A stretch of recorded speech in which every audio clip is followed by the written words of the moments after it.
नमस्कार, मैं हूं अनुराग चड्ढा। इनसाइड विद अनुराग में आपका स्वागत है। दोस्तों, जैसे जैसे अखिलेश और आजम खान के मुलाकात की तारीख नज़दीक आती जा रही है, वैसे वैसे आजम खान को नेताजी यानी कि मुलायम सिंह यादव की याद शिद्दत से सताने लगी है। मुलाकात से पहले नेताजी को याद करके आजम खान अखिलेश यादव की मुश्किलें बढ़ाते नजर आ रहे हैं और मुश्किल इस कदर बढ़ रही है कि सपा के कई प्रतिष्ठित नेताओं के गले से निवाला नहीं उतर रहा है। सब परेशान हैं कि कहीं अखिलेश यादव आजम से मिलकर समाजवादी पार्टी का रिमोट कंट्रोल उनके हाथ में न थमा दे। दोस्तों, जेल से रिहा होने के बाद आजम खान के तेवर बदले बदले से हैं।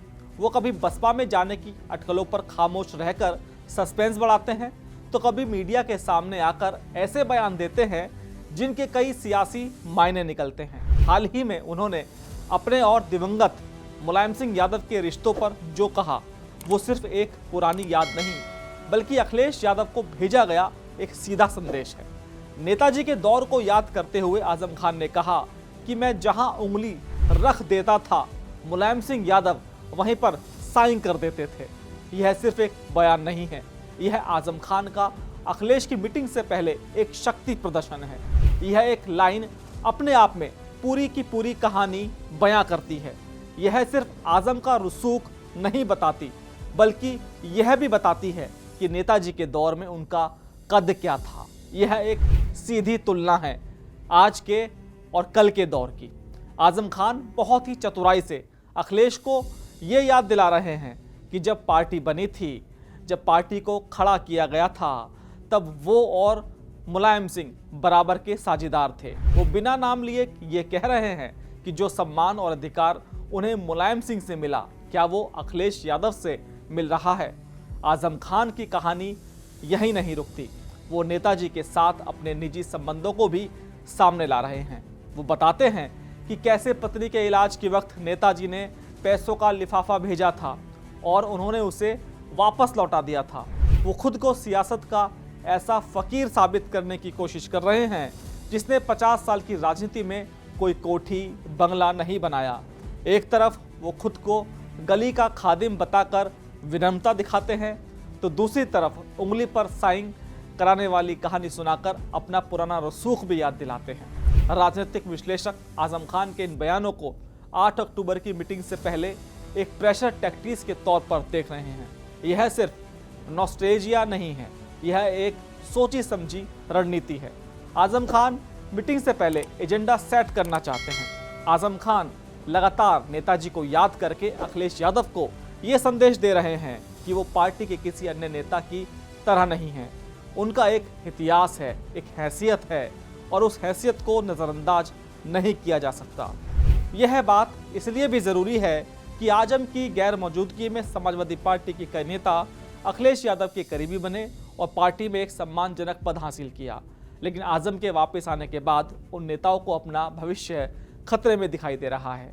ऐसे में आजम का संदेश उन सभी नेताओं के लिए भी है कि मैं तुम्हारी लीग का नेता नहीं हूँ।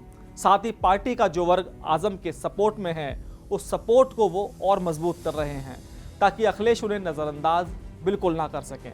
नेताजी के किस्से सुनाकर वो पार्टी के पुराने कार्यकर्ताओं और अपने समर्थकों के बीच एक भावनात्मक लहर पैदा कर रहे हैं।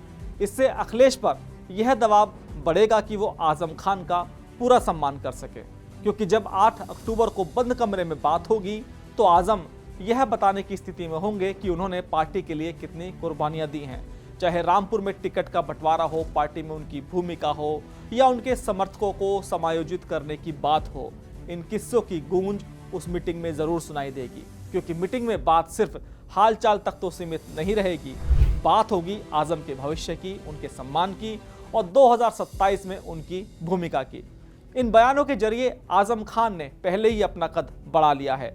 वो अखिलेश से एक जूनियर नेता की हैसियत से नहीं, बल्कि मुलायम सिंह के एक ऐसे साथी की हैसियत से बात करेंगे जिसकी बात नेताजी भी कभी नहीं टालते थे।